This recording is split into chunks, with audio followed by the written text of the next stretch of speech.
Hello everyone, welcome back to Soccer Showdown. Joe Archino here with the one and only Martino Puccio, and there are so many different ways to start the show. It's been such an eventful summer, but we have to start first and foremost with a man who has commanded the world's attention, and that is Neymar Jr. This summer, becoming the most expensive football transfer in history after PSG spent over $263 million to acquire him from FC Barcelona. Obviously, there's a lot of pressure when you're Neymar right now, but he has shined in his debut with PSG in his first 3 matches. 3 goals, 3 assists. I don't think anyone has any doubts about his effectiveness in Ligue 1. But I think what we're all wondering is how effective will he be in the Champions League? When you spend that kind of money on a player, you're paying him to deliver in the Champions League. Your thoughts on how effective he will be in this competition? I think it's really interesting to see them buy the player that basically knocked them out of the Champions League last year. They played a fantastic home leg against Barcelona when they won 4-0, but it was just the disaster of all disasters when they went back to Barcelona to go play them in their house where they lost 6-1. So Neymar was the main component in them in Barcelona coming back and completing that comeback against PSG. So they buy their number 1 enemy. They add him to that team that was already doing well in the Champions League. And now today they officially announced they added Kylian Mbappe to the team as well. So they have a lot of firepower up front. They have a strong midfield and a strong defense as well. So they definitely have a really good shot at getting to the Champions League final for sure. Well, now we transition to the club where Neymar used to call home, that is FC Barcelona, and things certainly don't seem like they're business as usual there right now. I think certainly you look at them and it seems like they're in a period of uncertainty, especially after their thrashing loss to Real Madrid in the Spanish Super Cup. But Martino, they obviously had a lot of money to spend after they lost Neymar to PSG. Part of that money was spent on 20-year-old Ousmane Dembélé, who becomes their most expensive player in Barcelona transfer history. 20 years old, 105 million euros. I think when we look at him, Dembélé has already gone on the record and said he's rejected any comparisons to Neymar. He said, quote, "There is a world between me and Neymar. Neymar is one of the best players in the world." And he also pointed out that he's only been playing professionally for 2 years now. So I think now when we look at him, Barcelona, yes, is still going to be looking to bring in more players, but fans have to be worried. Fans have been showing their disappointment, and now that Messi has still not signed a new deal, I think now that Neymar left, fans have to have that looming question. Is Messi going to leave us? What do you think? To go back to one of your points that you were mentioning on how they've been failing to replace some of these players, there was rumors about Andres Iniesta leaving to go to Serie and joining Juve. They haven't found worthy replacements for Xavi. And even Carlos Puyol, too. I wasn't that big of a fan, as you know, as I said on the show, of their midfield. I don't think they have enough depth to win the Champions League. They certainly don't have enough depth up front, since they lost Suarez already for the first month. Dembele's a really good talent, but at the same time, he was right. You can't compare him to a player like Neymar, who's 3rd best in the world. He's going to be fighting for the Ballon d'Or this year, and there's no doubt about that. And then the whole fact about their greatest player in their history that hasn't signed that contract for them, it's a little worrying because you keep on hearing the rumors of stuff, and you have players like Iniesta that might possibly leave that you thought would be playing for the club for life.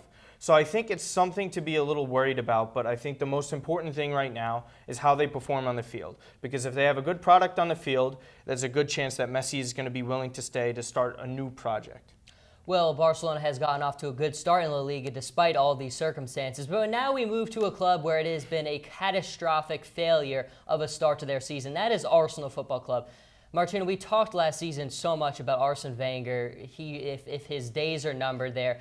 Well, we look at Arsenal, and they've started the season with 2 losses out of their first 3 matches. They lose to Liverpool 4-0, and it was a gut-wrenching loss. They were outmatched, outplayed, and just quite frankly, Liverpool just had more energy and looked like they were more determined. They didn't even they failed to register a shot on goal against Liverpool. So now the questions, as always, are being brought up again. Arsene Wenger, is it finally time? It has been a catastrophic start that's been a failure. Is it the end for Arsene Wenger? I don't know how many times we could possibly say this. He's absolutely run his course at the club. He's been the club's biggest hero in terms of management to their biggest villain. So I think it's absolutely pathetic to see that they buy a player like Alexandre Lacazette and don't start him against Liverpool in a game like that, especially when you have this whole Alexis Sanchez saga going on. So that's a poor move there. They're playing terrible against Leicester City in the opening game of the season, where they were just making too many defensive lapses, and it's been a consistent problem for them, not just past years, even this year too. So I mean, the fact that they still have this same voice for the players to hear, they need someone fresh in there. They don't need their Marvin Lewis situation, because that's basically what it's come to be. And that's really saying something, because this was a man who led Arsenal to an undefeated season, and there hasn't been one since in the Premier League. So it really says a lot about where Arsenal and Arsene Wenger has come in recent years. While Arsenal is very far from their winning days have been all Juventus has known the past few seasons. We move now to Italian Serie A, where Juve is looking to secure a 7th straight Italian Serie A title.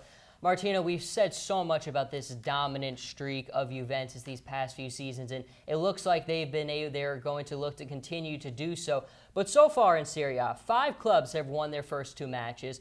But even in that group, Juventus is, of course, in there, and their young stud, Paulo Dybala, is one of them. Paulo Dybala has gotten off to a great start. He wears the legendary number 10 shirt now this season, 23 years old. He's got 4 goals already this season.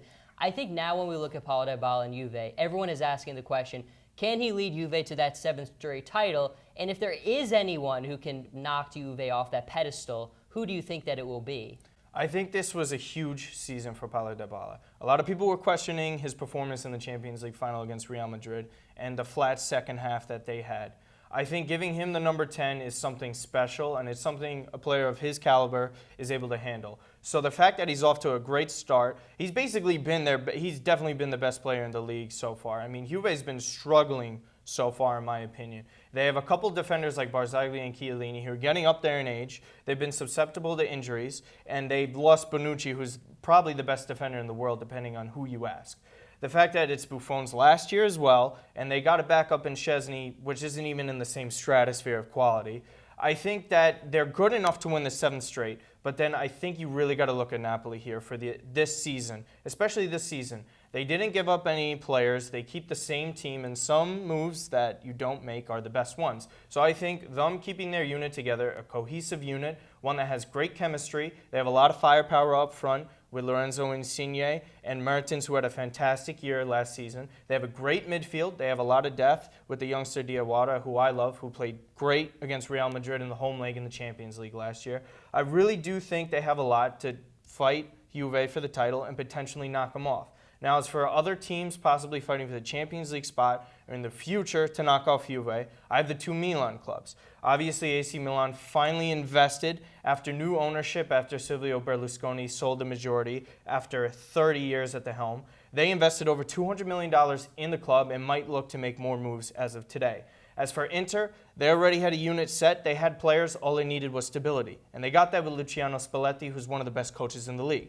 Now, they're playing very well to start off. They went to Roma's house, and they beat them 3-1. Regardless of how you thought that Roma probably should have gotten more out of that game, the fact is they still won that. So they're off to a great start. And Icardi is really in his own, just like Paulo Dybala is. And it's really going to be an interesting dynamic over the next few years on how much of a fight there's going to be for this title, because it's not going to be Juve running away with it every single year now. I think the tides are slowly starting to change. He is a wealth of information, and that is all we have for this episode of Soccer Showdown. Thank you, everyone, for listening, as always. Until the next time, Joe Archino and Martino Puccio. As always, keep on tuning in to Soccer Showdown.